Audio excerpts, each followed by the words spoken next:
ചൊവ്വ ദൗത്യം വിജയിച്ച ഏക ഏഷ്യൻ രാജ്യം ഇന്ത്യ.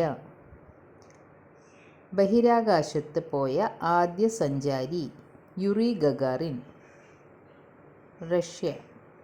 യുറി ഗഗാറിൻ ബഹിരാകാശത്ത് പോയ വാഹനം വോസ്റ്റോക്ക് 1961 ഏപ്രിൽ 12. ബഹിരാകാശത്ത് നടന്ന ആദ്യ മനുഷ്യൻ അലക്സി ലിയോനോവ്.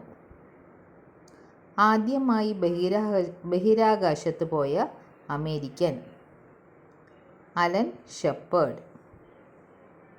ബഹിരാകാശത്ത് പോയ ആദ്യ അമേരിക്കൻ വനിത സാലി കെ റൈഡ്. ചന്ദ്രനിൽ ഇറങ്ങിയ ആദ്യ മനുഷ്യൻ നീൽ ആംസ്ട്രോങ്. ആദ്യ US space walker Edward white. 2 തവണ ബഹിരാകാശത്ത് പോയ ഏറ്റവും പ്രായം കൂടിയ മനുഷ്യൻ ജോൺ ഗ്ലൈൻ. ഏറ്റവും കൂടുതൽ കാലം ബഹിരാകാശത്ത് ചിലവിട്ടതാര്? റഷ്യക്കാരനായ വലേറി പോളിയാക്കോവ്.